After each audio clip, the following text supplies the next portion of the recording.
Hello dear students and parents, आज हम एक बहुत ही इम्पोर्टेंट और सेंसिटिव टॉपिक पे बात करेंगे।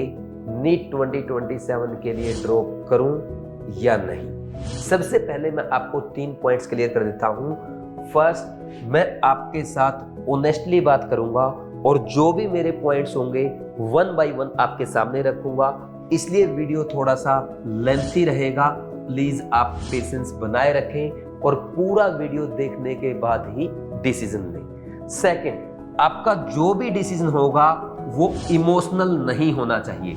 यानी आप स्टूडेंट हैं या पेरेंट्स, आप इमोशंस में आकर के कोई भी फैसला ना करें। जैसे स्टूडेंट्स क्या गलती करते हैं, यार मैं पिछले 3-4 साल से मेहनत कर रहा हूं और हर साल 10, 15, 20 या 30 मार्क्स से रह जाता हूं, एक साल और तो अपने ड्रीम के लिए बनता है। पेरेंट्स भी सोचते हैं, यार क्या हुआ मेरे बच्चे का इस बार पेपर खराब हो गया, उसने साल भर मेहनत की थी, कोचिंग के टेस्ट में भी अच्छे मार्क्स आते थे, बच्चे को एक साल और तो चांस देना बनता है। कुछ लोग आकर के आपके साथ मोटिवेशनल बातें करेंगे, यार आपके तो 580 मार्क्स है, 600 मार्क्स है, 610 मार्क्स है, आप तो एम्स दिल्ली के लायक हैं, आपको अपनी लाइफ को एक मौका और जरूर देना चाहिए। प्लीज आप ऐसी बातों में आकर के डिसीजन ना लें, क्योंकि इमोशन और मोटिवेशन टेम्पररी होता है।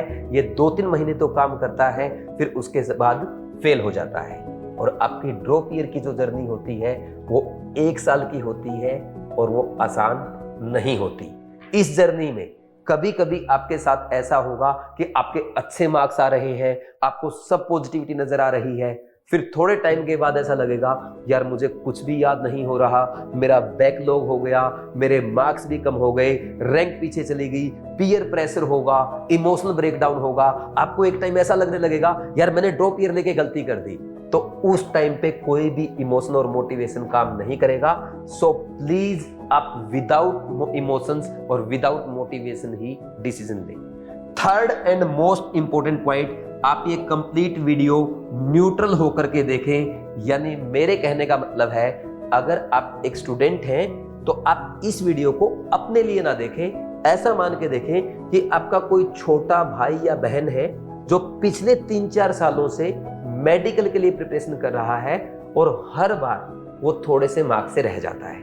और अगर आप एक पेरेंट्स हैं, आप अपने बच्चे के लिए वीडियो ना देखें, आप ये समझें कि ये वीडियो आप सोसाइटी में किसी को गाइड करने के लिए देख रहे हैं, या आपको किसी अपने कलीग के बेटे या बेटी को गाइड करना है उसके लिए वीडियो देख रहे हैं। क्योंकि जितना न्यूट्रल होकर के आप ये वीडियो देखेंगे उतना ही क्लियर आपका डिसीजन आएगा, और जितना क्लियर आपका डिसीजन होगा आपकी रैंक उतनी ही अच्छी आएगी और उतना ही अच्छे से आप साल भर मेहनत कर पाएंगे। तो मुझे उम्मीद है आपको ये 3 पॉइंट क्लियर होंगे। अब हम स्टार्ट करते हैं अपने आज की वीडियो। तो सबसे पहले देखो, इस वीडियो में मैं टोटल 5 पॉइंट डिस्कस करूंगा। फर्स्ट पॉइंट ये कि नीट 2026 में आपके मार्क्स कितने हैं, यानी कट ऑफ के बारे में बात की जाएगी कि कितनी कट ऑफ जाने वाली है, आपका जो मार्क्स है वो सेफ है या नहीं। सेकंड, स्टूडेंट एंड पेरेंट का रोल क्या है। थर्ड, नंबर ऑफ ड्रॉप्स, आपका first, second, third, fourth, fifth, six, seventh कौन सा ड्रॉप है, उसके बेस पे आपको ड्रॉप करना चाहिए नहीं करना चाहिए। फाइनल डिसीजन, फोर्थ पॉइंट पे आके आपको क्लियर हो जाएगा कि ड्रॉप करना है या नहीं करना। फिर जिन स्टूडेंट्स को ड्रॉप करना है उनके लिए मैं 5th पॉइंट में डिस्कस करूंगा क्या नहीं करना है। तो स्टार्ट करते हैं अपने सबसे पहले पॉइंट से, नीट 2026 के मार्क्स।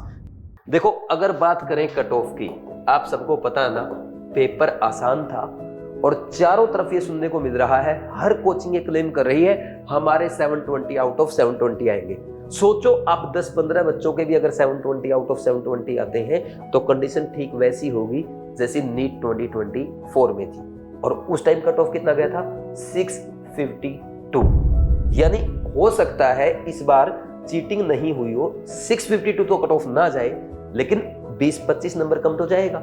यानी कहने का मतलब ये है कि 625 तो मिनिमम कट ऑफ जाने वाला है, इसमें हमें कोई डाउट नहीं होना चाहिए। यानी जिन बच्चों के अब 580 है, 590 है, 600 है, 610 है, वो अगर ये सोच रहे हैं, किसी की वीडियो देख ली कि नहीं सब लोग ऐसे बोल रहे हैं कि पेपर आसान है, उनको नहीं पता कि पेपर में बच्चों ने सिली मिस्टेक की है, बच्चे ऐसी उम्मीद नहीं करके गए थे कि इतना आसान आ जाएगा, बच्चों के साथ धोखा हुआ है, भाई वो आपकी बात है। मैं आपको बता दूं, आपके जैसे 2 लाख बच्चे हैं जो देश में हर टाइम आपसे ज्यादा मेहनत कर रहे हैं, आपसे ज्यादा प्रैक्टिस कर रहे हैं। क्या 2 लाख में से 30,000 बच्चे भी ऐसे नहीं होंगे जो 625 स्कोर कर लेंगे इस पेपर में? आराम से होंगे। तो प्लीज ऐसे इमोशनल वीडियोस को देख करके आप अपना टाइम वेस्ट ना करें, क्योंकि अब अगर आपने डिसीजन नहीं लिया, क्या होगा? आप रिजल्ट का वेट करेंगे। मिड जून तक आपका रिजल्ट आएगा, 14 जून के आसपास आपका रिजल्ट आना है। फिर उसके बाद 10-15 दिन आपको फिर डिसीजन लेने में लग जाएंगे। आप सोचो, आपने 2 महीने सिर्फ इस चीज में निकाल दिए कि मैं ड्रॉप करूं या नहीं करूं। फिर माइंड में एक ही विचार आएगा, यार मैं उन बच्चों से पीछे हो गया जो पहले ही डिसीजन ले चुके थे। और डेफिनेटली अगर आप दूसरे बच्चों से 1-1.5 महीना लेट डिसीजन लेंगे तो इसका लॉस आपको होगा। तो ऐसे कट ऑफ की इमोशनल बातों में ना आए। क्लियर कट है, जनरल कैटेगरी में, ओबीसी में, ईडब्ल्यूएस में 625 भी मुझे तो सेफ स्कोर नहीं लग रहा है। इससे नीचे वाले बच्चे या तो आप ड्रॉप करें या फिर अपनी लाइन चेंज करें। ठीक, अब नेक्स्ट इसके बाद अगर हम बात करें स्टूडेंट एंड पेरेंट का क्या रोल है। अच्छा, मैं SC ST कैटेगरी के लिए भी बोलता हूं। देखो, SC ST कैटेगरी भी वाले भी मान के चले 540 के आसपास तो आपकी भी कट ऑफ जाएगी। आपके 500, 510, 520 मार्क्स है, तो मुझे नहीं लगता कि इतने मार्क्स पे नीट 2026 में कोई GMC मिल जाएगा। स्टेट कोटा में आप चेक कर सकते हैं, ऑल इंडिया कोटा ये कट ऑफ मैंने आपको बताई है, लगभग इतनी ही जाएगी। नेक्स्ट, स्टूडेंट एंड पेरेंट हो। यहां पे मैं सबसे पहले बात करूंगा पेरेंट्स की। देखो, अगर आपके माइंड में कहीं पे ये थॉट आता है कि नीट 2027 में भी अगर नहीं हुआ तो मैं बच्चे को प्राइवेट में करा दूंगा, या मैं बच्चे को रशिया भेज दूंगा, किसी फॉरेन कंट्री से कराऊंगा, या हम MBBS नहीं होगा तो BDS कर लेंगे, BSc नर्सिंग में डाल देंगे, BSc करवा लेंगे, किसी कोई और दूसरा ऑप्शन अगर आप देख रहे हैं, तो प्लीज आप बच्चे को ड्रॉप ना कराएं। ये आपकी सबसे बड़ी मिस्टेक होगी, क्योंकि जब तक पेरेंट्स का विश्वास अपने बच्चे पे नहीं होगा, यस मेरा बच्चा कर सकता है, अगर उसको एक प्रॉपर सिस्टम मिल जाए और उसको अगर एक प्रॉपर मेंटरशिप मिल जाए, प्रॉपर गाइडलाइन मिल जाए, प्रॉपर एक चैनल मिल जाए जो उसका साल भर साथ दे। तो अगर आप सोचते हैं कि ऐसा वो बच्चा कर सकता है, तभी आप ये डिसीजन लें। यानी कहने का मतलब ये है, आप याद करो उस बच्चे का वो बचपन जब आपने उसको चलना सिखाया था। वो पहले दिन ही दौड़ा था, वो पहले दिन चल के गिरा था, फिर आपने उसको उठाया था, हाँ मेरा बेटा चलेगा चलेगा ऐसे बुलाया था, आपने उसको उंगली पकड़ के चलना सिखाया था, और तब वो फिर चलने के बाद दौड़ पाया था। तो नीट में भी वो दौड़ेगा। अभी वो गिरा है, उसको चोट लगी है, उसको आपकी जरूरत है। तो प्लीज पेरेंट्स से मेरी रिक्वेस्ट है कि आप अपने बच्चे को वैसा ही देखें जैसा कि वो जब पहले टाइम चला था। और अगर ऐसा आप कर सकते हैं, डेफिनेटली आपका बच्चा कर लेगा। क्योंकि मैं आपको बता दूं, कंपटीशन इतना ज्यादा है, सिर्फ स्टूडेंट का 100% देने से काम नहीं चलेगा। स्टूडेंट के साथ साथ पेरेंट्स को भी अपना 100% देना होगा, और इन दोनों के साथ जो टीचर है उसको अपना 200% देना होगा, तभी बच्चे का सिलेक्शन हो पाएगा। क्योंकि आप खुद देखो, छोटे छोटे टाउन से आजकल सिलेक्शन निकल रहे हैं। हर जगह देश में गांव-गांव में कोचिंग खुल चुकी है। अगर एक गांव से भी 10 बच्चा निकलेगा, कितने गांव हैं हमारे देश में? आप देखो, हर गांव से एक बच्चा निकले तब भी 6.5 लाख गांव है आपके देश में, और इतना टैलेंट भरा पड़ा है। तो उस टैलेंट में अकेला बच्चा कुछ नहीं कर सकता।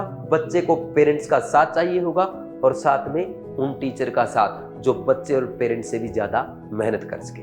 तो ऐसा सिस्टम आपको बना के चलना पड़ेगा। और ऐसी पॉसिबिलिटी अगर आपके सामने है, आप ऐसा सोचते हैं, हाँ हम बच्चे से ज्यादा एफर्ट लगाने को तैयार हैं, तो डेफिनेटली आपका बच्चा कर लेगा, आपका सपना पूरा करेगा। व्हाइट एपन डाल के एक दिन हमारे देश के जो पेशेंट्स है, गरीब है, उनको बचाएगा, उनकी सेवा करेगा। नेक्स्ट आता है स्टूडेंट का रोल। स्टूडेंट से वही मेरी सिंपल सी एक रिक्वेस्ट है। देखो, पिछले 3-4 साल से आपने देखा नीट 2024 में हाई कट ऑफ बड़े लेवल पे धांधली हुई। 2025 में इतना टफ पेपर आया, कभी किसी ने सोचा भी नहीं था। 2026 में आप ये सोच के गए बहुत टफ आएगा, लेकिन इतना आसान आ गया, आपको एकदम सरप्राइज मिला। आप बिल्कुल भी प्रिपेयर्ड नहीं थे। मैं आपको डे 1 से ही बता देता हूं, नीट 2027 में फिर से आपको ऐसा सरप्राइज मिलेगा जो ना आपने सोचा है, ना मैंने सोचा है, ना किसी भी कोचिंग इंस्टीट्यूट ने सोचा है। सबसे पहले अगर आप उस सरप्राइज के लिए रेडी हैं तो ही आप नीट 2027 के लिए ड्रॉप करें, अदरवाइज अपनी लाइफ का 1 साल और वेस्ट ना करें। सेकंड, आपको अब तक ये बात क्लियर हो गई होगी कि यार बिना एनसीईआरटी के नीट एग्जाम क्वालिफाई नहीं किया जा सकता। बहुत सारी कोचिंग इंस्टीट्यूट, बहुत सारे लोग यूट्यूब पे ये बोल देते हैं कि नीट का लेवल बढ़ चुका है, अब एनसीईआरटी से काम नहीं चलेगा। आपने लास्ट ईयर बात सुनी होगी, लेकिन सच बताओ क्या है? क्या बायो का पूरा पेपर एनसीईआरटी से नहीं है? क्या केमिस्ट्री के एग्जाम्पल भी डायरेक्ट एनसीईआरटी से नहीं उठाए गए हैं? क्या एनसीईआरटी से एक भी वर्ड बाहर है? क्या आपका फिजिक्स का हर ग्राफ, हर डायग्राम डायरेक्ट एनसीईआरटी से नहीं है? तो जब 100% एनसीईआरटी आ रही है तो आपको एनसीईआरटी से बाहर जाने की जरूरत नहीं है। और किसी भी टॉपर का इंटरव्यू उठा लो, किसी भी साल का, वो कहता है एनसीईआरटी ही गीता है और मैंने एनसीईआरटी पढ़ा, मेरा सिलेक्शन हुआ है। जब first rank, second rank, top 10 में, टॉप 100 में रैंक एनसीईआरटी से आ रही है, तो भाई आप एनसीईआरटी से बाहर क्यों जा रहे हो? तो ये 2 पॉइंट क्लियर हुए। अगर आप सरप्राइज के लिए रेडी हैं, आप फुली फोकस होकर के एनसीईआरटी पढ़ेंगे। थर्ड पॉइंट, आप साल भर 100% अटेंडेंस रखेंगे।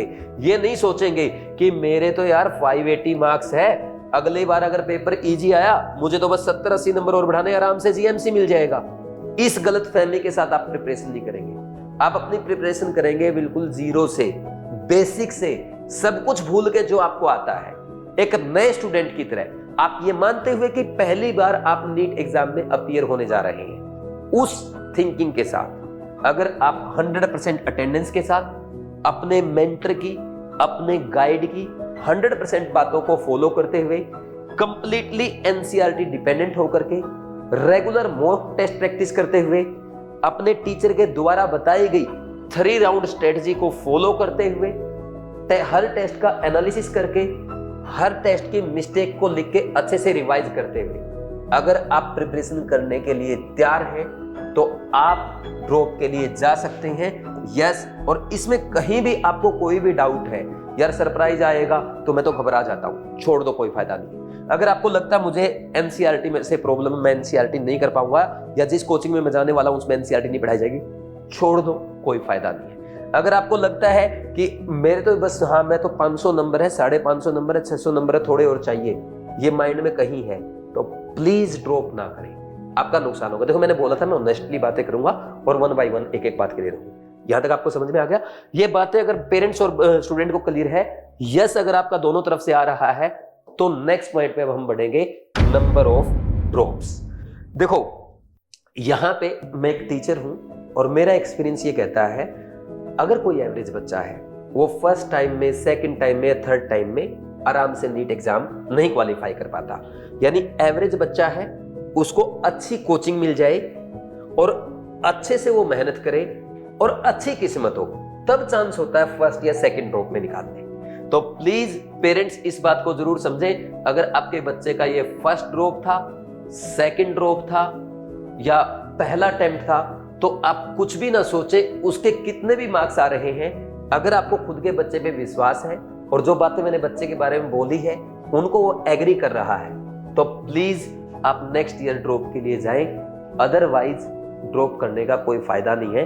ये नहीं कि यार अभी तो फर्स्ट ड्रॉप हुआ है फिर एक ड्रॉप और दे देते हैं, नहीं, कोई मतलब नहीं। अगर आप मेरे लास्ट पॉइंट एग्री करते हैं पेरेंट्स और स्टूडेंट्स, आपको 100% ड्रॉप करना चाहिए, ये नहीं देखना चाहिए कि आपके 450 नंबर है, 400 नंबर है या 300 नंबर है। अब हम बात करते हैं उन स्टूडेंट्स की जो already 3rd, 4th, 5th, 6th या 7th ड्रॉप ले चुके हैं। ये सबसे इंपॉर्टेंट है, जिनके 3, 4, 5, 6, 7 ड्रॉप हो चुके हैं। आपके लिए ड्रॉप लेना एक बहुत ही बड़ा डिसीजन होगा, क्योंकि ये आपकी लाइफ चेंज भी कर सकता है और आपके लाइफ का 1 साल और खराब भी कर सकता है। कैसे लेना है, ध्यान से सुनना। देखो, जिन स्टूडेंट्स के मार्क्स अच्छे हैं, भाई आपने अच्छे से मेहनत की थी, लेकिन पेपर इतना इजी आ गया जो अनएक्सपेक्टेड था, अनप्रेडिक्टेबल था, और आपके मार्क्स आ गए, अच्छे आ रहे हैं, 550, 580, 600, 610 ऐसे मार्क्स आ रहे हैं। तो मुझे नहीं लगता कि एक ड्रॉप और लेने में कोई बुराई है, आपको ये ड्रॉप ले लेना चाहिए, लेकिन आपके पेरेंट की कंसेंट के बिना या खुद के इनर स्ट्रेंथ के बिना ड्रॉप मत लेना, ठीक। और साथ में मैं आपको एक इंपॉर्टेंट पॉइंट यहां पे बताऊंगा, कोई भी बच्चा जिसका 3rd 4th 5th 6th 7th drop है, अगर एक चांस और खुद को देना चाहता है, प्लीज आप एक बी प्लान जरूर रखें। पहले मैं हमेशा ये कहता था कि अगर नीट ही क्रैक करना है तो बी प्लान की कोई जरूरत नहीं है, लेकिन पिछले 3-4 साल में कुछ एग्जांपल्स मैंने अपने स्टूडेंट के देखे हैं जिन्होंने प्लान बी सिलेक्ट करते ही उसी साल वो क्रैक कर गए। जैसे एक स्टूडेंट है मेरी मेघा कौशिक, उनका लास्ट ईयर एग्जाम क्रैक हुआ है। देखो इस लड़की ने 5 या 6 ड्रॉप लिए होंगे। हर साल इस बच्ची के साथ क्या होता था भाई, नीट 2023 में जब 610 कट ऑफ गई, इनके 592 मार्क्स।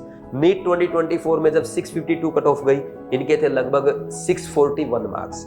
फिर नीट 2025 जब आया, मैंने इनको बोला था कि बेटा आप नीट 2024 के मार्क्स के बेसिस पे कोई भी कॉलेज लो, बीडीएस आपको नहीं मिल रहा, आप बीएमएस ही लो भले।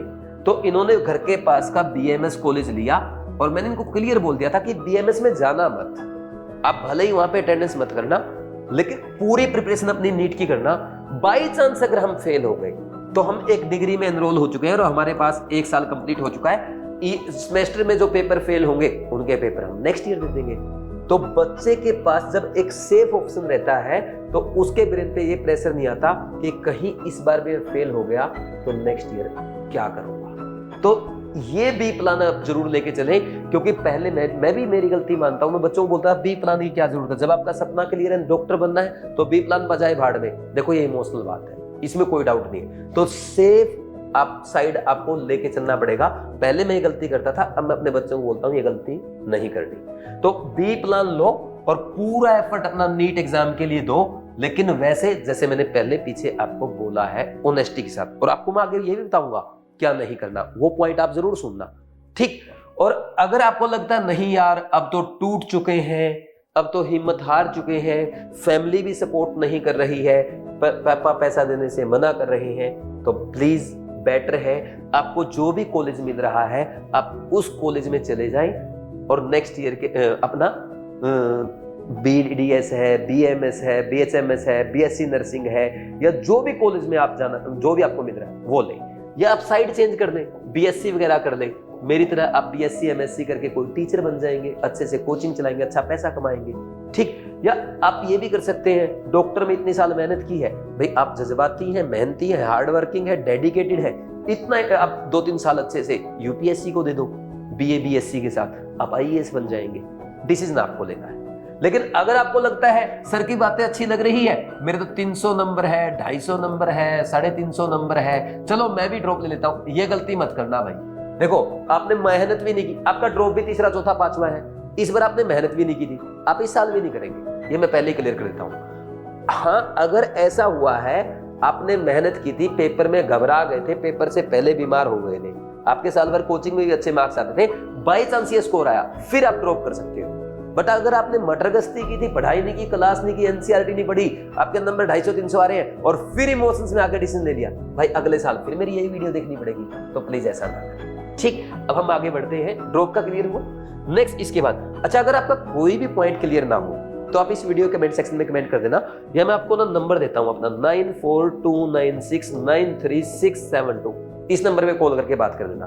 अगर आपकी सुबह नहीं हुई तो आफ्टरनून में हो जाएगी, आफ्टरनून में नहीं हुई इवनिंग में हुई हो जाएगी, नहीं तो नेक्स्ट डे तो हो ही जाएगी। मैं कोशिश करूंगा हर बच्चे से बात करूं, लेकिन जेन्युइन बच्चे होने चाहिए। और आप ना पहले ही अपना तैयार करके रखना क्या बात करनी है, क्योंकि मेरे पास अभी ना बहुत सारे एडमिशन वाले बच्चे आ रहे हैं, एडमिशन वालों को कॉल आ रहे हैं, पेरेंट्स से बात हो रही है, ये नहीं कि हम टाइम पास करने के लिए कॉल कर रहे हैं, उनसे मैं बात नहीं करूंगा, ठीक है। Next 4th point, final decision. एक मेरी बात याद रखना, नो डिसीजन इज राइट और wrong, take a strong one. हमेशा कोई भी डिसीजन राइट या रॉन्ग नहीं होता, डिसीजन सिर्फ स्ट्रॉन्ग होना चाहिए। अगर आप में हिम्मत है कि व्हाइट एपन पहन के ही मुझे देश की सेवा करनी है, फिर चाहे कुछ भी हो जाए, मैं तो डॉक्टर बन के ही अपने देश के लिए काम करूंगा, तो आप डिसीजन लें एक और ड्रॉप का। आपके पेरेंट्स का भी यही सपना है कि सिर्फ आप डॉक्टर बने, तो आपको ये डिसीजन लेना चाहिए। लेकिन उससे पहले मेरी दो बातें सुनना। देखो मेरी साइकोलॉजी, मेरी मेंटलिटी ये कहती है कि भाई आप कोई भी चीज स्टार्ट करें उससे पहले आपको एंड पता होना चाहिए। बच्चे स्टार्ट कर देते हैं, जल्दी जल्दी में स्टार्ट करते हैं। कोई कोचिंग ने, किसी ने मोटिवेशनल बात कर दी, किसी ने आके गाइड कर दिया, या मेरे जैसे आदमी ने बोल दिया देखो हम 3 लोग हैं, आपको मेहनत कराएंगे, आपके साथ मेहनत करेंगे, आपके पेरेंट्स को लेके चलेंगे, और आगे एडमिशन ले लिया, लेकिन फिर बीच में वही काम शुरू कर दिया। ऐसे नहीं, स्टार्ट करने से पहले आपको यह पता होना चाहिए मैं इसको फिनिश कैसे करूंगा, मतलब मैं कब तक अपना सिलेबस करूंगा, कितने टेस्ट प्रैक्टिस करूंगा, अगर मुझे बीच में कोई प्रॉब्लम आएगी उसको कैसे रिजोल्व करूंगा, बीमार हो गया तो कैसे मैनेज करूंगा, अगर परिवार में कोई शादी आ रही है उसमें मुझे जाना है या नहीं जाना है, अगर जाना है तो मुझे उस टाइम को कैसे मैनेज करना है। सब कुछ ब्लूप्रिंट आपके पास होना चाहिए कि साल भर में आप क्या क्या करेंगे, कैसे करेंगे और कब करेंगे और किसकी गाइडेंस में करेंगे, ये पूरा क्लियर होना चाहिए। ये मतलब है फिनिश करने का। तो फिनिश अगर आपको पता है तभी आप स्टार्ट करें। नेक्स्ट, सक्सेस उनको मिलती है जिनको फेलियर का डर नहीं होता। यानी अगर आपके फेलियर का डर है तो डेफिनेटली कहीं ना कहीं आप फेल होंगे। अगर आपके माइंड में ये है नीट 2027 फेल हो गया, मैं 28 के लिए प्रिपेयर करूंगा, 28 में फेल हुआ मैं 29 के लिए प्रिपेयर करूंगा, 29 में फेल हुआ मैं 30 के लिए प्रिपेयर करूंगा, अगर ये जज्बा आप में है तो फिर आपको अपना डिसीजन लेना चाहिए, अब तो व्हाइट कोट पहनना है, बस ये पॉइंट है। तो फेलियर का अगर आप सोच सकते हैं तो डेफिनेटली आपको सक्सेस मिलेगी। नहीं तो जो बच्चे सक्सेस के लिए पढ़ना स्टार्ट करते हैं और फिर बीच में जब उनको डर लगता है यार कहीं फेल हो गया तो, देखो आप थे यहां पे सक्सेस की तरफ, फिर आप ये सोचते यार कहीं फेल हो गया तो फेल हो गया तो फेल हो गया तो, है ना, ऐसे चलते चलते चलते चलते फिर एक दिन आप यहीं आ जाते हैं, फेल हो जाते हैं। वो आपकी साइकोलॉजी सेट हो जाती है फेल होने वाली। ऐसा नहीं करना है। साइकोलॉजिकली, मेंटली, इमोशनली आपको स्ट्रॉन्ग बनना पड़ेगा। और मोटिवेशन कुछ नहीं होता, डिसिप्लिन सब कुछ होता है। डिसिप्लिन में इस साल भर मेहनत कर सकते हैं तो जरूर करना। अब 5th and most important point, आप सबका क्लियर हो गया, आपने डिसाइड कर लिया। जिन बच्चों का डिसाइड हो चुका है ड्रॉप करना है, अब सुनो ड्रॉप ईयर में क्या नहीं करना है। सबसे पहला पॉइंट, एनसीईआरटी इग्नोर नहीं करना है। एनसीईआरटी ही गीता है।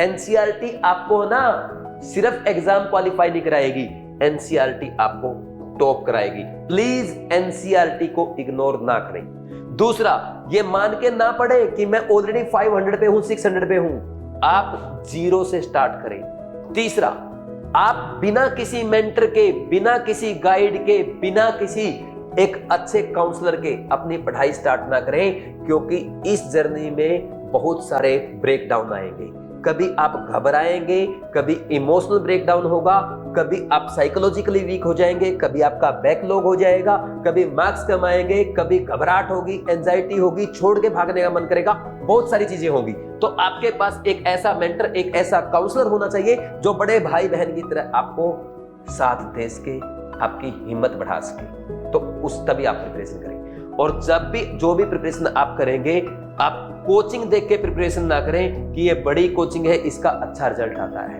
आप एक सिस्टम के साथ प्रिपरेशन करें, एक ऐसा सिस्टम जहां पे आपको प्रॉपरली गाइड किया जाए, आपके लिए पर्सनल टाइम टेबल बनाया जाए, पर्सनल स्टडी प्लान बनाया जाए, जहां पे क्लासरूम टीचर ही आपके डाउट फैकल्टी हो, जहां पे आपको गाइड करने वाले आपके टीचर ही हो, आपकी स्ट्रेटजी बनाने वाले आपके टीचर ही हो। रेगुलर आपसे स्टूडेंट टीचर मीटिंग की जाए, आपके पेरेंट्स से बात की जाए, प्रॉपर आपके पूरे साल की मॉनिटरिंग की जाए। ये नहीं कि पूरे साल में हम ऐसा करेंगे, अब पूरा प्लान होना चाहिए आपके पास, daily, weekly, monthly, half yearly, yearly. अगर ऐसी मॉनिटरिंग सेट है तभी आप प्रिपरेशन करें, क्योंकि हम चांस ले सकते हैं, हम टाइम खराब नहीं कर सकते हैं। ठीक, आप रेगुलर पढ़ाई करें। अब आए खुद पे, क्या आप रेगुलर 100% अटेंडेंस कंप्लीट कर सकते हैं? क्या आप रेगुलर एनसीईआरटी बेस्ड पढ़ाई कर सकते हैं? क्या रेगुलर तीनों सब्जेक्ट पढ़ सकते हैं, फिजिक्स, केमिस्ट्री, बायोलॉजी? कुछ बच्चे ये गलती करते हैं, फिजिक्स पढ़ लिया, केमिस्ट्री पढ़ लिया, बायो कल पढ़ेंगे, या पूरे वीक बायो पढ़ते हैं। ये गलती नहीं करनी है, आपको इरेगुलर नहीं होना है, डेली तीनों सब्जेक्ट पढ़ने हैं। अगर आपको डेली तीनों का क्वेश्चन प्रैक्टिस करना ही पड़ेगा। ऐसा नहीं है कि क्वेश्चन प्रैक्टिस तो कर रहे हैं, रिवीजन नहीं कर रहे। बिना रिवीजन को इग्नोर नहीं करना है। और जो भी आपके रेगुलर टेस्ट होंगे, रेगुलर टेस्ट, बच्चे डरते हैं, रेगुलर टेस्ट से डर लगता है, लास्ट में कर लूंगा, सिलेबस कंप्लीट होने के बाद करूंगा, ये गलती नहीं करनी है। रेगुलर टेस्ट प्रैक्टिस करने, चाहे आपके 150 नंबर आए। टेस्ट के बाद टेस्ट का एनालिसिस इग्नोर नहीं करना है, प्रॉपर एनालिसिस करना है कि क्या गलती हुई, कैलकुलेशन मिस्टेक हुई, कॉन्सेप्ट में गड़बड़ हुई, सीली मिस्टेक हुई, क्या कमी रह गई, पूरा एनालिसिस होगा। कोई क्वेश्चन छूटा तो क्यों छूट गया, जो क्वेश्चन सही है वो क्यों सही है, क्या मैंने सही कॉन्सेप्ट लगाया है। और फिर टेस्ट की मिस्टेक्स मोस्ट इंपॉर्टेंट, डेली आप मिस्टेक पे काम करेंगे। अगर आप मिस्टेक पे काम नहीं कर सकते तो ड्रॉप ना करें, ठीक, मिस्टेक्स को इग्नोर ना करें। डेली 3 मिस्टेक आपको लिखनी है। आप जब मेरे पास आएंगे, मैं आपको एक बच्चे की कॉपी दिखाऊंगा, मेरे पास रखी है अभी मेरे केबिन में। उस कॉपी में उस बच्चे ने डे 1 से लेके डे लास्ट तक 3 मिस्टेक लिखी है। वो बच्चा मेरे पास 300 नंबर से आया था, और आप यकीन नहीं करेंगे, वो एससी कैटेगरी का बच्चा है, उसके 588 मार्क्स आ रहे हैं। अगर आप ये फॉलो कर सकते हैं, डेली मिस्टेक लिख सकते हैं, डेली 3 मिस्टेक लिख के आप भी अपना स्कोर 300, 400, 450 से 650, 680 तक लेके जा सकते हैं। देखो, मैंने एक बच्चे को बस गाइड करके मेंटरशिप से यहां तक पहुंचा दिया। अगर आप भी फॉलो करेंगे, डेफिनेटली आप भी जाएंगे। तो ये छोटी छोटी गलतियां हैं, ये इग्नोर नहीं करनी है। और मोस्ट इंपॉर्टेंट, आपको स्टूडेंट नहीं बनना है। सर क्या बोल रहे हो, स्टूडेंट नहीं बनेंगे तो क्या बनेंगे, टीचर? नहीं, स्टूडेंट मत बनो, डॉक्टर बनो, डॉक्टर बनो। डॉक्टर का सबसे इंपॉर्टेंट कैरेक्टर होता है पेशेंस। कितनी भी प्रॉब्लम आ जाए वो पेशेंस रखता है, वो हमेशा डिसिप्लिन में काम करता है, डेडिकेशन के साथ पूरा फोकस होकर के अपना काम करता है, और कंसिस्टेंसी मेंटेन करता है, एनर्जेटिक रहता है, डेली फ्रेश माइंड से अपने डे की शुरुआत करता है। तो अगर अच्छे डॉक्टर की तरह आप भी फिजिक्स, केमिस्ट्री और बायोलॉजी को ऐसे देखेंगे कि फिजिक्स आईसीयू है, केमिस्ट्री इमरजेंसी वार्ड है, बायोलॉजी आपका ओपीडी वार्ड है, और जो आपके ये क्वेश्चन है ये आपके पेशेंट्स है, ये एनसीईआरटी है, जो आपके जो एनसीईआरटी है ये आपके पेशेंट्स की फाइल है, और जो आपका रूम है यही आपका हॉस्पिटल है। इस माइंडसेट से जब आप काम करेंगे, डेफिनेटली आप एग्जाम क्रैक करेंगे। तो ऐसे डॉक्टर बन के आपको काम करना है, और ये पूरा सिस्टम आपके लिए मैंने बनाया है डिवाइस क्लासेस में ड्रीम टीम के साथ। ड्रीम टीम में हम 3 लोग हैं जो आपकी कंप्लीट रिस्पॉन्सिबिलिटी लेंगे, आपकी डे 1 से स्टार्ट करके एग्जाम डे तक पूरी प्रिपरेशन कराने की, पूरी मेंटरशिप की, पूरी गाइडेंस की, पूरे आपके साथ की, और साथ में आपके पेरेंट्स को साथ लेके चलने की। इसमें ड्रीम टीम में बायोलॉजी आपको पढ़ाएंगे doctor Shivali ma'am. Doctor Shivali ma'am का टीचिंग एक्सपीरियंस है 18 इयर्स। मैम ने multiple time 360 out of 360 score किया है। इस बार का मैं बता दूं, 2 बच्चों के कल फोन आ चुके हैं कि उनके 360 आउट ऑफ 360 आ रहे हैं। 7 बच्चे ऑलरेडी 355 कंफर्म कर चुके हैं, और 350, 345 वाले तो पता नहीं कितने बच्चे हैं। तो शिवाली मैम आपको एनसीईआरटी पढ़ाते हुए 360 एनसीईआर करेंगी। केमिस्ट्री मैं आपको पढ़ाऊंगा सुनील नैन सर। आपने देखा है हर साल हमारे बच्चे 180 आउट ऑफ 180 करते हैं। रिजल्ट आने पे मैं इस बार भी आपको दिखाऊंगा। मुझे टाइम नहीं मिल पा रहा है, मेरी बच्चों से बात नहीं हो पा रही है। फिर फिजिक्स आपको पढ़ाएंगे DN सर, देवेंद्र नागर सर, जिनका टीचिंग एक्सपीरियंस है 14 ईयर, और ये कोटा की बड़ी बड़ी कोचिंग में फिजिक्स पढ़ा चुके हैं। इनके पढ़ाए हुए बच्चे AIR 43 और AIR 50 जैसे टॉप रैंक के साथ अपने ड्रीम मेडिकल कॉलेज में एडमिशन पा चुके हैं। ये वो ड्रीम टीम है जो आपको पढ़ाएगी ड्रीम बैच में, और हम पूरी मेहनत करेंगे अपने बच्चों के साथ। देखो, 3 टीचर है, 3 सब्जेक्ट है। हम खुद ही क्लास में पढ़ाएंगे, खुद ही आपको डाउट बताएंगे, खुद ही आपको गाइड करेंगे, मेंटरशिप प्रोवाइड करेंगे, काउंसलिंग करेंगे, आपके मम्मी पापा से बात करेंगे, आप टीचर से बात करेंगे। और हम एकेडमिक में ही नहीं, आपकी हेल्थ के लिए, आपके हॉस्टल के लिए, हर केस में आपकी हेल्प करेंगे। सर 3 लोग इतना काम कैसे करेंगे? भाई हम मिनिमम नंबर ऑफ स्टूडेंट्स को पढ़ाएंगे, मैक्सिमम सिलेक्शन कराएंगे, क्योंकि ड्रीम बैच में हमने केवल 300 स्टूडेंट्स रखे हैं, ओनली 300 स्टूडेंट। और हर टीचर की रिस्पॉन्सिबिलिटी होगी 100 बच्चों की, कि वो 100 बच्चों को गोद में ले, और तीनों में कंपटीशन रहेगा कौन ज्यादा बच्चों के सिलेक्शन कराएगा। ये कंपटीशन भी हम तीनों में रहेगा। तो पूरा एक ऐसा इकोसिस्टम तैयार किया है जो सिर्फ और सिर्फ आपको नीट 2027 क्वालिफाई कराने के लिए काम करेगा। ड्रीम बैच आपका स्टार्ट हो रहा है 25 में से। जो बच्चा 10th में से पहले ज्वाइन करेगा उसको बीवाइज क्लासेस की तरफ से स्पेशल अर्ली बर्ड डिस्काउंट दिया जाएगा। उसके लिए आप 9429693672 इस नंबर पे कॉल करके बात कर सकते हैं। मैं आपको इतना क्लियर कर दूं, लोग ऑनलाइन रजिस्टर कर रहे हैं, धड़ाधड़ बच्चों के पेरेंट्स के फोन आ रहे हैं, रजिस्ट्रेशन हो रहे हैं। तो आप 10th में से पहले जरूर ज्वाइन कर दें, ताकि ऐसा ना हो कि सीट कंप्लीट हो गई और फिर हमने एडमिशन क्लोज लगा दिया, फिर आप किसी का फोन करवा रहे हैं। आप मेरे बारे में जानते हैं कि मेरा ये एटीट्यूड है, एक बार डिसीजन ले लिया उसके बाद मैं नहीं सोचता हूं। अगर एक बार एडमिशन क्लोज हो गया फिर मैं अपने परिवार की, अपनी माँ की भी नहीं सुनूंगा। एडमिशन क्लोज मतलब क्लोज। तो जल्दी से जल्दी आप डिसीजन लें और जल्दी से जल्दी आप रजिस्ट्रेशन कराएं। इस नंबर पे कॉल करें, या आप बीवाइज classes Jawahar Nagar office visit भी कर सकते हैं, जवाहर नगर पेट्रोल पंप के बिल्कुल सामने है। ठीक, कोई मेरे से बात करनी, मेरे से भी आप इस नंबर पे कॉल करके बात कर सकते हैं। जो बच्चे कोटा नहीं आ सकते उनको बता दूं, आपके लिए ड्रीम बैच ऑनलाइन अवेलेबल है बीवाइज क्लासेज ऐप पे। बीवाइज क्लासेज ऐप पे क्या करेंगे, आप कोर्सेज में जाएंगे, ड्रीम बैच पे, ड्रीम 2027 बैच पे क्लिक करेंगे। पेमेंट करने से पहले आप वहां पे नीट 2027 प्रोमो कोड लगा देना, आपको भी स्पेशल डिस्काउंट मिल जाएगा, और ये भी 10th में तक है। और जो बच्चे ऑनलाइन रजिस्टर करना चाहते हैं ऑफलाइन वाले, वो भी बीवाइज ऐप पे कर सकते हैं। बीवाइज ऐप डाउनलोड करेंगे आप भी, आप कोर्सेज में जाएंगे, आप ड्रीम बैच ऑफलाइन पे क्लिक करेंगे और वहां पे आपको पेमेंट प्रोमो कोड लगाना है डॉक्टर 27। क्या? ऑफलाइन बच्चों का प्रोमो कोड है डॉक्टर 27। जैसे ये प्रोमो कोड आप लगाएंगे, आपको रजिस्ट्रेशन फी 12,000 की बजाय सिर्फ 6,000 दिखाएगा। आपने 6,000 पेमेंट किया, आपका रजिस्ट्रेशन हो गया, आपकी 300 में सीट बुक हो गई। अब आप क्या करेंगे, 25 में से अपना बैच स्टार्ट है, उससे पहले आप कोटा आ जाएंगे और उससे पहले कोटा आके अपना एडमिशन कंप्लीट कर लेंगे जो प्रोसेस बाकी है, और बाकी की फीस सबमिट करके आप हॉस्टल विजिट कर लेंगे। हॉस्टल भी हम आपको बताएंगे, हम ही गाइड करेंगे। हॉस्टल में आप अपना अरेंजमेंट कर लेंगे। 25 में से पूरा धूम धड़ाके के साथ हम अपनी जर्नी स्टार्ट कर देंगे। 25 मई को ही मैं आपको पूरा प्लान बता दूंगा कि क्या क्या आपका, कैसे आपकी क्लासेस चलेंगी, कब तक आपका सिलेबस कंप्लीट होगा, कितने आपके रेगुलर टेस्ट होंगे, कितनी एसटीएम होगी, कितनी पीटीएम होगी, कितने मेजर टेस्ट होंगे, कैसे आपको क्लास अटेंड करनी है, एनसीईआरटी पढ़ना है, रिवीजन करना है, मॉक टेस्ट प्रैक्टिस करना है, टेस्ट का एनालिसिस करना है, मिस्टेक लिखना है। पहले दिन ही सब कुछ लिख के दूंगा, पूरा ब्लूप्रिंट तैयार करके दूंगा। वो मेरी जिम्मेवारी है। आपको बस कोटा आना है और अपना पढ़ना है। ड्रीम बैच में आप या तो ऑफलाइन पढ़े या फिर ऑनलाइन पढ़े। ठीक है भाई, कोई दिक्कत है इस नंबर पे कॉल करके बात करें। मुझे उम्मीद है आपको बहुत सारे डाउट इस वीडियो से क्लियर हुए होंगे। मैंने कोशिश की है ऑनेस्टली बात करने की। फिर भी अगर आपका कोई डाउट है या पर्सनल प्रॉब्लम है, आप कमेंट सेक्शन में कमेंट करके पूछें या इस नंबर पे कॉल करके बात करें। वीडियो पूरा देखने के लिए thank you very much. God bless you.